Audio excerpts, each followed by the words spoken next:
E hoje nós conversamos com o professor de História, Helly Borges, falar sobre a importância cultural do Carnaval e como surgiu. Professor, muito bom dia, prazer recebê-lo mais uma vez aqui no Bote a Boca no Trombone. Bom dia aos amigos, prazer é todo meu.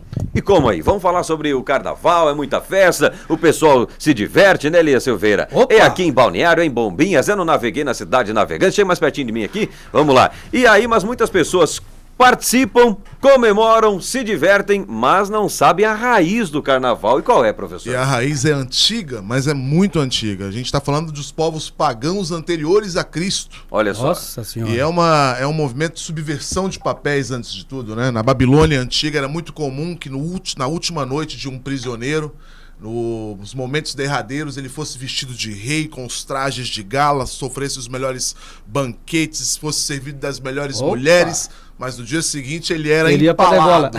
Ele era empalado. Para quem não sabe o que é ser empalado, né, professor? Enfim. Procure informações. É verdade, é verdade. É melhor... E o rei, ao mesmo tempo, era surrado na frente da estátua do deus Marduk, também subvertendo os papéis. Então, o Carnaval é esse momento bastante alegre em que você consegue ver o homem vestido de mulher, a mulher vestida de homem, a criança vestida de adulto, o adulto vestido de criança, enfim. É um momento de subversão de papéis. E é muito antigo, porque, na verdade, quando a Igreja Católica avançou, quando o Império Romano avançou sobre toda a Europa Ocidental, sobre o norte da África, sobre o Oriente Médio, a ideia era tentar regulamentar esse período de festas, porque eram muitas festas. Você tinha festa no Egito para Ísis, você tinha festa para Dionísio na Grécia, você tinha festa para Baco em Roma, e eram festas regadas a muito álcool, a muita sensualidade, e, claro, alguns aspectos também marcados por religiosidade. Mas a igreja precisava, de alguma forma, controlar isso. E a ideia foi criar uma semana anterior ao período de Quaresma, onde se podia tudo. Era uma espécie de liberdade. Mas quando você entrasse na Quaresma, a cabeça tinha que estar pronta para que naqueles 40 dias que antecedem a Páscoa, você se regrar, não comer a carne, não ingerir bebida alcoólica, ser um cristão do bem, com a sua prática efetiva da cristandade. Mas naquela semana era tudo liberado. Tudo liberado. E aí as pessoas não sabem bem qual é a ideia, a origem do nome Carnaval. Tem muitos que dizem que tá ligado à ideia do carrum navalis, que na verdade era um carro de oferendas que se fazia em Roma nas festas saturninas ou lupercais, onde se mandava oferendas ao mar, ou cortar a carne, né? A ideia do carnum levalis, levar a carne longe de mim. Então essa ideia era que você tivesse uma semana para se desprender desses prazeres carnais e efetivamente entrar de cabeça no cristianismo com aquilo que ele tinha de melhor. Mas assim, o professor, no Brasil, porque a gente vê e sabe que em diversos países do mundo existe esta prática, existe essa brincadeira do Carnaval, com manifestações diferentes, mas da forma como é no Brasil, eu diria até organizada, como é que surgiu? A ideia foi a seguinte, na verdade a organização já começa aqui no século XVII. Os portugueses que aqui estavam com os seus intrudos, eles também tiveram essa ideia de regulamentar, porque o intrudo era considerado uma festa muito suja.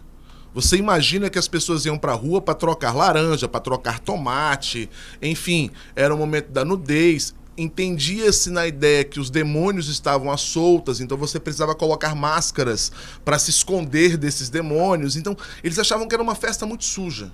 E era preciso organizar um pouco mais essa festa. E claro, a gente é um país com uma entrada grande da influência francesa, com os bailes de máscara. Daqui um pouco esse requinte vai chegando ao Brasil através da corte portuguesa. Os bailes vão saindo das ruas e vão sendo levados para os palácios. Então você começa a civilizar um pouco mais o Carnaval. E é interessante você buscar a origem do todo, né? O primeiro bloco do Brasil é um bloco do século XIX, onde um português chamado Zé Pereira, nessa época que antecede a Quaresma, saía com o seu bumbo tocando nas ruas, seguido por pessoas. Isso dava a ideia, dava a dimensão, ou fazia iniciar esse processo dos blocos carnavalescos que hoje são tão comuns, né? Com um formato totalmente diferente do que agora, mas só né? que o Zé Pereira chegou a ser perseguido, né? Chegou a ser muito perseguido. Ele foi preso por causa de um pandeiro uma vez, não foi Exatamente, isso? Exatamente. A ideia da perturbação à ordem perturbação pública. Do sossego. Essa era levada muito a sério nesse período da monarquia brasileira. E uma outra coisa interessante é o próprio surgimento do trio elétrico no Brasil, né? Com Dodô e Osmar, e depois o Temóstocles Aragão. A ideia do trio elétrico, os caras sobem num Ford 1929, velho, com as suas guitarras elétricas, a sua aparelhagem de som já desgastada, mas então passam a levar uma multidão perseguindo esse carro em Salvador e tá essa origem que nós conhecemos hoje. A ideia é que a festa ganhou uma dimensão muito grande. Hoje, para você ter ideia, esse carnaval de 2018 vai gerar no Brasil 7 bilhões de reais. Só o Rio de Janeiro tem mais de 400 blocos carnavalescos. O Galo da Madrugada e o Bola Preta colocam 2 milhões de pessoas, 2 milhões de pessoas nas ruas. No Rio de Janeiro não é apenas ali na Sapucaí, né, que acontece o carnaval então, professor? Não, de forma alguma.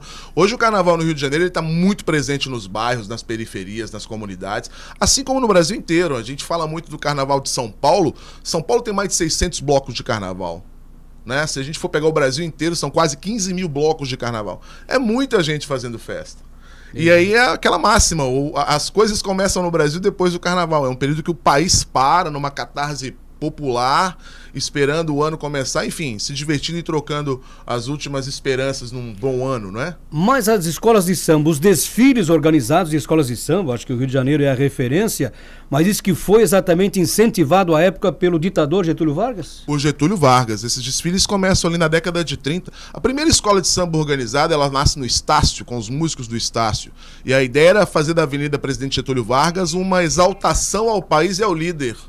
Então você criava eventos, temas, e em cima desses temas, essas escolas, esses grupos carnavalescos, eles desfilavam, mas normalmente trazendo uma imagem positiva do Brasil, do governo, mas já começando essa profissionalização, Elias, já buscando a ideia dos quesitos de mestre-sala e porta-bandeira, de bateria, de samba-enredo, de enredo. Então era preciso criar um campeão do carnaval. O carnaval durava até mais tempo naquela época, né? Com as várias eliminatórias. Porque hoje a gente tem um formato diferente, hoje a gente tem 2 dias de carnaval, 6 escolas de samba desfilam. Naquela época não, naquela época era ininterrupto. Os times da Série A, da Série B, os grupos carnavalescos da Série A, da Série B, do grupo especial, eles desfilavam um atrás do outro. Então eram dias de desfiles. E não tinha essa coisa da metrificação do tempo, enfim. Mas saiu o grande campeão do carnaval. Isso acabou incentivando e influenciando o país inteiro, né? E muda-se também a característica da questão do tempo, antes para elogiar o governo, né, para proteger o líder, e agora também as críticas e o carnaval cada dia mais inserindo questões políticas, né, no seu âmbito. Exatamente, foi o que a gente assistiu nesse último final de semana, né? Em São Paulo, no próprio Rio de Janeiro, a Unidos do Tuiuti, que fez um enredo carnavalesco muito agressivo, inclusive colocando chamando o presidente Temer de vampiro, enfim, aquelas coisas que a gente imagina. Mas é esse movimento de subversão. Há muitos blocos no Brasil que falam dessa irreverência, que tratam essa irreverência política, que trazem essa crítica social de forma muito fundamentada. E é claro, as autoridades precisam estar atentas e ter esse olhar de verificar que não é só irreverência, não é só subversão de papéis, mas o povo também está ali passando uma mensagem no carnaval. Perfeito. Agora uma coisa interessante, professor, é que a gente tem que lembrar aqui, porque muita gente fala, muita gente critica e diz, olha, o carnaval é um desperdício, o Brasil deixa de produzir. Não, o Brasil produz riqueza em cima disso, né? Na verdade, hoje... Quantas pessoas são envolvidas com as escolas de samba, os carnavalescos, né? O próprio turista que vem para o Brasil em função do carnaval, ele não vem só no Rio de Janeiro, Caleb, com os desfiles do Grupo Especial do Rio de Janeiro, são 20 mil empregos. Imagina. Só com o Grupo Especial. E são pessoas que têm 12 meses de emprego, com 13º, com férias, são empregadas pela indústria do carnaval. Fora, obviamente, a questão do turismo, fora, obviamente, a questão dos trabalhos em paralelo que se cercam nesse período, mas é efetivamente um grande negócio no Brasil. O não investimento, por exemplo, no Rio de Janeiro, por parte da prefeitura, do prefeito Crivella, ele é justificável mediante a crise que vive o Estado, ou deveria realmente fazer esse investimento, mesmo com a situação econômica que vive o Estado e a cidade, né? É interessante isso, Caleb, porque houve um corte muito significativo de recursos na maioria dos carnavais brasileiros, não apenas no Rio de Janeiro. O Rio acabou ganhando um pouco mais de destaque porque o corte foi maior. Foi um corte na ordem de 50% de todo o custo previsto para o carnaval. Mas a gente não pode esquecer também que o carnaval ele encontra outras fontes de financiamento, né?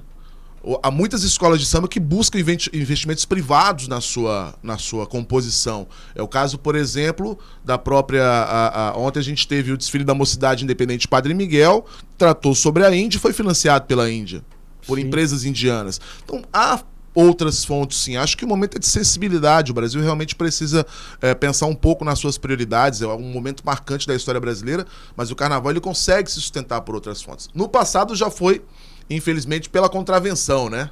Sim, o jogo pela do bicho, né? contribuição do jogo do bicho. Tava vendo hoje, enfim. não tem nem, eu fui fazer uma fezinha, não tem nem jogo do bicho hoje. Hoje não Não tem. dá pra fazer aposta.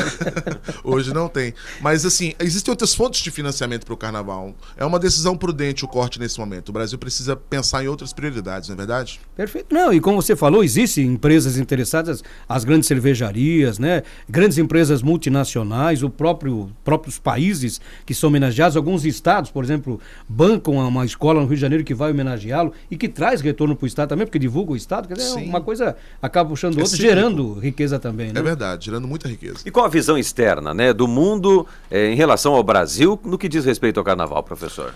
Essa é uma das situações que nós brasileiros ainda não conseguimos quebrar, né? O povo lá fora olha para o Brasil ainda com um olhar para o futebol, para o carnaval e para a mulata, né? Para a terra da festa, enfim. Mas é uma imagem hoje mais positiva. Hoje é uma imagem mais positiva. Mesmo com tanta violência que a gente tem nas ruas brasileiras, hoje ainda existe lá fora um sentimento de que no Brasil as pessoas se divertem, elas são iguais. Essa questão da subversão de papéis é interessante porque você pode ser quem você deseja ser, sem qualquer tipo de impedimento. A censura parece que ela se cala um pouco diante desse cenário. Os carnavais mundo afora, eles são carnavais muito diferentes, né? São carnavais que se resumem a uma ou duas situações. No Brasil, não. Ele é essa amplitude, essa diversidade. Então é um momento de diversão, sem dúvida nenhuma. E é um momento que o Brasil pode vender um pouco das suas belezas naturais, um pouco do seu turismo, um pouco da sua gente, principalmente. É um momento importante. E cada vez mais esse olhar existe em relação ao Brasil. Hoje, o carnaval atrai muito mais turistas do que há 20, 30 anos atrás. Estamos nos profissionalizando nisso. Ainda estamos longe, mas buscando essa profissionalização. Muito bem. Obrigado, né? Muito obrigado, professor, pelo esclarecimento, pelo conhecimento aqui a todos os ouvintes do Bote a Boca no Trombone, de situações até mesmo que eu desconhecia, da questão da raiz do carnaval, né? Muito obrigado, prazer recebê-lo sempre aqui no Bote a Boca no Trombone, em datas marcantes do nosso país. Obrigado, o prazer é todo meu. Eu queria mandar um abraço pro meu filho Cauê, que está fazendo aniversário hoje, 15 anos. Parabéns, Grande Cauê. Cauê, papai está chegando em casa. Obrigado aos seus ouvintes, obrigado a vocês pelo convite. Um abraço, professor.